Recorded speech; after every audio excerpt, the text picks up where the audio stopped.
آپ سر کے بل نیچے گرنے کے سوا اور کچھ نہیں کر سکتی. مہربانی فرما کر نیچے اتر آئیں تو بہتر ہے، ورنہ آپ کے سر پر چوٹ لگ جائے گی. شہزادی صاحبہ، تمہارے جیسے انسان کے پاس رہنے سے بہتر ہے کہ میرا سر چور چور ہو جائے. سلطان صلاح الدین کے حکیم کو برا بھلا کہنا مناسب ہے؟ سلطان صلاح الدین، میں تم دونوں سے نفرت کرتی ہوں، نفرت. سلطان کے بارے میں ایسی باتیں نہ کیجیے شہزادی صاحبہ. تمہارا کیا خیال ہے میں تم سے ڈرتی ہوں؟ اگر وہ بھی میرے سامنے آ جائے تو میں یہی کہوں گی. اگر وہ میرے سامنے آ جائے تو میں اس کے ٹکڑے ٹکڑے کر دوں گی، جڑ سے مار ڈالوں گی اس کو. سمجھے تم؟ آپ سلطان کے منہ پر یہ بات کہہ سکتی ہیں؟ اگر وہ میرے سامنے آ گیا تو میں اسے جان سے مار ڈالوں گی، اس کے ٹکڑے ٹکڑے کر دوں گی. اگر یہ پتھر آپ کے پیر کے نیچے سے نکل گیا تو آپ زمین بوس ہو جائیں گی. بہتر ہے کہ آپ نیچے تشریف لے آئیں. وحشی کہیں کا. حکم کی تعمیل میرا فرض ہے شہزادی صاحبہ.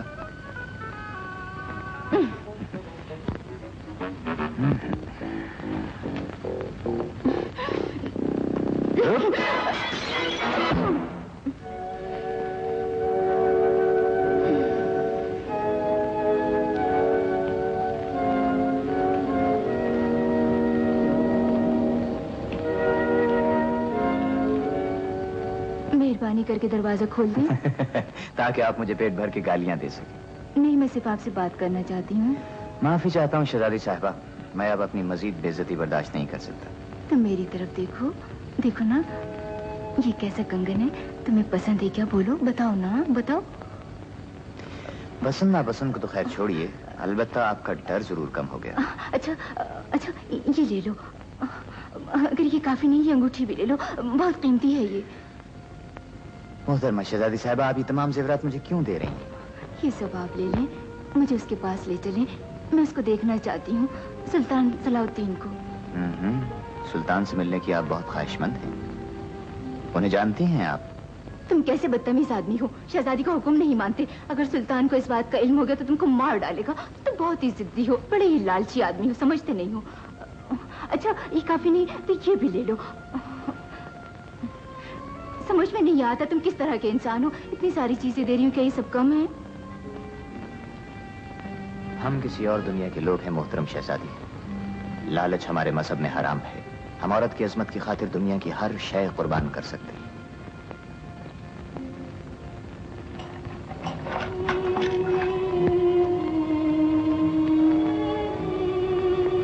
یعنی عورت کی زیادہ عزت کرتے ہیں سلطان. کیا میری بھی عزت کریں گے؟ ہاں، بالکل کریں گے. یعنی صلاح الدین ایوب بھی مجھے پسند کریں گے؟ جی ہاں، سلطان عورت کو خوب اچھی طرح پہچانتے ہیں. مجھے منظور ہے. وہ اچھا سلوک کریں گے تمہارے ساتھ. اگر ایسا ہے تو صلاح الدین کے پاس مجھے لے چلو، مگر شہزادی بن کر نہیں. تو پھر کس طرح؟ ریگستانی لڑکی لیلا بن کر.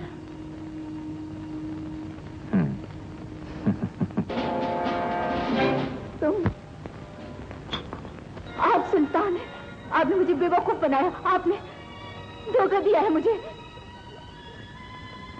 دھوکہ تو آپ نے اپنے آپ کو خود دیا ہے شہزادی. آپ نے تو یہاں آنے کے لیے مجھے رشوت بھی دینے کی کوشش کی تھی. یہ میں نے کیا کیا ہے؟ بہتر ہے آپ مجھے مار دیں. آپ تو خود مجھے جان سے مارنے کے لیے آئیں گے. بہت اچھا موقع تھا وہ تو، کیوں گنوا دیا؟ لیکن اب میں آپ کو جان سے نہیں مار سکتی ہوں. میں تو شہزادی، ہم لوگ عورت کی عزت و آبرو کا بہت پاس رکھتے ہیں. میں نے آپ کو اغوا نہیں کیا.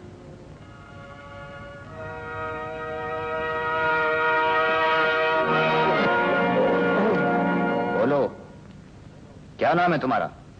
میں صلیبی فوج کا ایک افسر ہوں. میرا نام دون کارنو ہے حضور.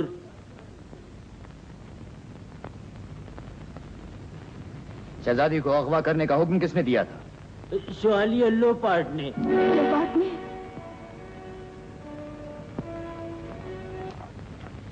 کہاں ہوگی شہزادی رچ؟ صلاح الدین کے محل میں ہوں گی.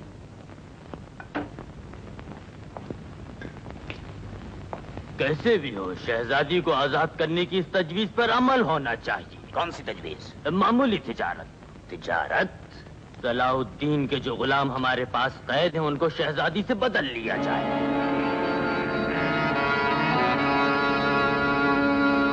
جو تجویز تم نے پیش کی ہے وہ اچھی نہیں ہے۔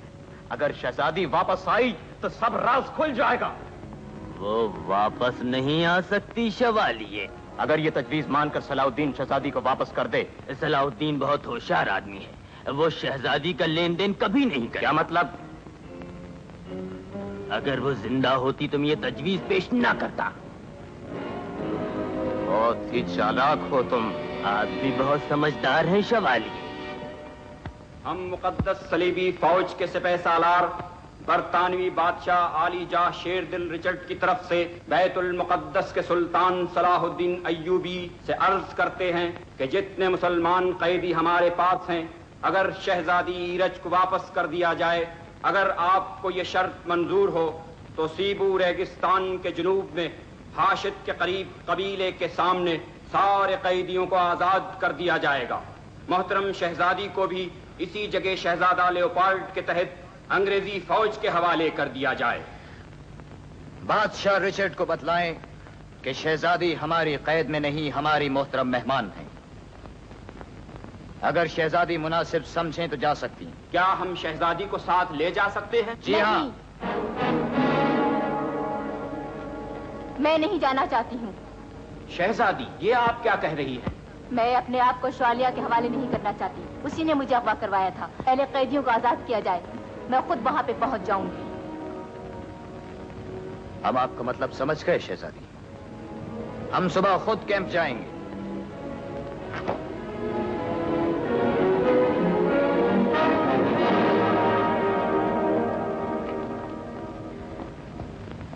ہم پر اعتماد کرنے کا شکریہ شہزادی۔ میں تو صرف بیچارے بے گناہ مسلمان قیدیوں کی زندگی بچانا چاہتی ہوں۔ دیکھو، یہ ہے شیر دل، ان کمزور عورتوں اور معصوم بچوں کو قتل کر کے اس نے اسلام کی غیرت کو للکارا ہے۔ میرے قہر کو آواز دی، بولو، کیا تم لوگوں کی تلواریں صرف کمزوروں پر چلتی؟ کسی آگے کچھ نہ کہیے گا، بس کرے۔ مجھے تب اپنے آپ سے شرم آنے لگی ہے۔ تب تک اندھی تھی، اب میری آنکھیں کھل گئی ہیں۔ ایسا ظلم و تشدد، ایسی قتل و غارت کری میں تو کبھی سوچ بھی نہیں سکتی تھی۔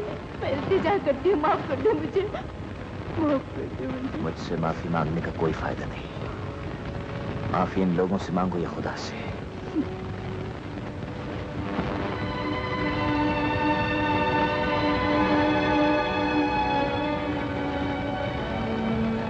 خدا کی قسم میں تمہارے خون کا انتقام ضرور لوں گا۔ اللہ شاہد ہے کہ جب تک طاقت کے نشے میں ڈوبے ان ظالم و بد کرداروں کو دفن نہیں کر دوں گا، چین سے نہیں بیٹھوں گا۔ جا سکتی ہو۔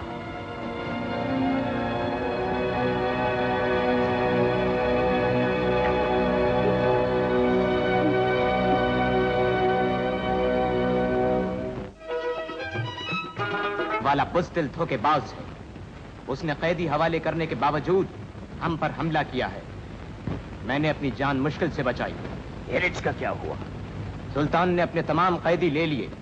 اس کے بعد حرم کی قیدی بیچاری ایرج کے لیے کہا کہ اگر رچرڈ میں طاقت ہے تو وہ اسے خود آ کر لے جائے۔ شوالیہ جھوٹ کہہ رہا ہے۔ شہزادی ایرج؟ جی ہاں، شوالیہ لیوپارڈ بالکل جھوٹ بول رہا ہے۔ اس نے مجھے خود اغوا کروا کے مسلمانوں پہ الزام لگایا۔ عالم پناہ، عالم پناہ صلاح الدین کی یہ بھی ایک چال ہے۔ شوالیہ لیوپارڈ کو سلطان صلاح الدین جیسے اعلیٰ شریف ان سے توہین مقصود ہے۔ عالم پناہ، بیت المقدس میں شہزادی نے اپنے اچھے کردار اور شخصیت کا مظاہرہ نہیں کیا، یہ واپس آ کر صلاح الدین کے سپاہی کی طرح ہم سے بات کر رہی ہے۔ اپنی زبان روک لو شوالیہ۔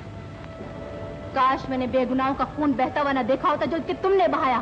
کاش میں ان مسلمان قیدیوں کی طرح خود بھی شہید ہو جاتی۔ سنا عالم پناہ، شہزادی ایرج، یہ کیا کہہ رہی ہو؟ معلوم ہوتا ہے آپ صلاح الدین کے حرم میں بہت خوش رہیں۔ بالکل، میں اب ہوش میں آ گئی ہوں شوالیہ لیوپارڈ۔ تمہاری ان بزدلانہ حرکات نے مجھے انسانیت کے نام سے متنفر کر دیا۔ بے گناہوں کا خون دیکھ کر میں اب اپنی نظروں میں گر گئی ہوں۔ صلاح الدین ایوبی نے مجھے دوبارہ انسانیت کی راہ دکھائی۔ صلیبی جھنڈے نے میرے دل و دماغ کو تاریک کر دیا تھا، لیکن سلطان نے مجھے دوبارہ روشنی دکھائی۔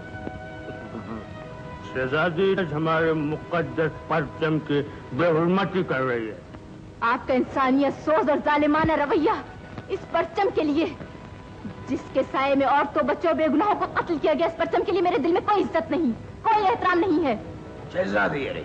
شہزادی عالیہ محض 2 روز سلطان کے حرم میں گزارنے کے بعد اپنے دین و مذہب سے منحرف ہو گئی، اپنے مقدس پرچم کی بے حرمتی پر بھی آمادہ ہو گئی، اور تو اور یہ تو شیر دل رچرڈ سے اپنے قریبی اور مقدس رشتے کو بھی فراموش کر بیٹھی ہیں۔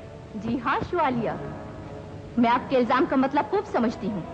مجھے صلاح الدین ایوبی پر فخر ہے، میں نے سچے دل سے اسلام کو قبول کر لیا ہے۔ خاموش گستاخ، یہ سراسر رچرڈ کی بے عزتی ہے۔ ٹھیک ہے، اس کی باتوں میں فقط دشمن کی تعریف اور ملک و ملت کی بے عزتی اور بے حرمتی کے سوا کچھ بھی نہیں، اس کا جرم بغاوت ہے، اور اس جرم کا فیصلہ مذہبی عدالت کرے گی۔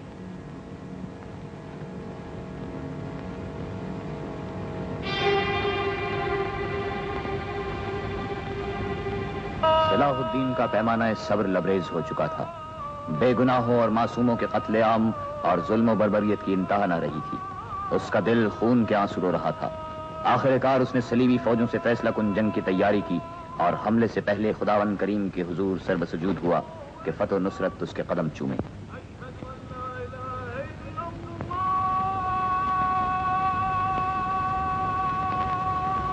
سلطان معظم، ہم آپ کے ساتھ ہیں۔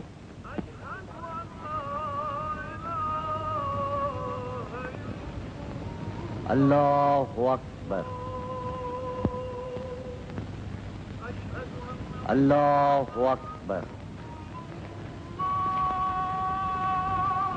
سمع اللہ لمن حمدہ، اللہ اکبر۔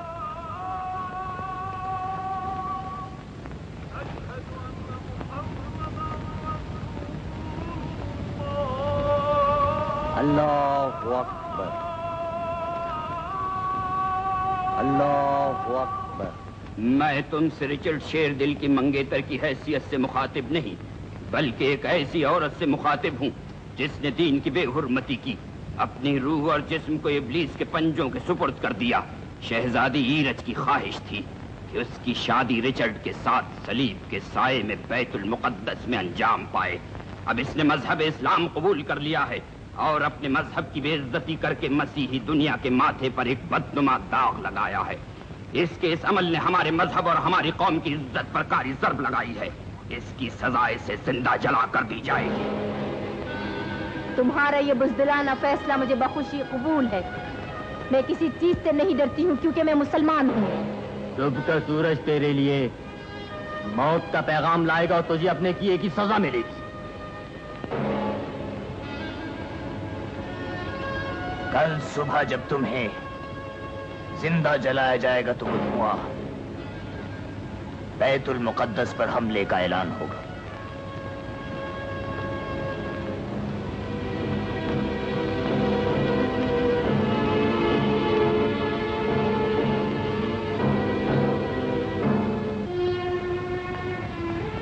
میری عزیز شہزادی، آپ گھبرائیں مت، میرا دل گواہی دیتا ہے کہ آپ کی جان ضرور بچ جائے گی۔ تم پریشان نہ ہو گلوریا، مجھے کوئی افسوس نہیں ہے، میں موت سے بالکل نہیں ڈرتی۔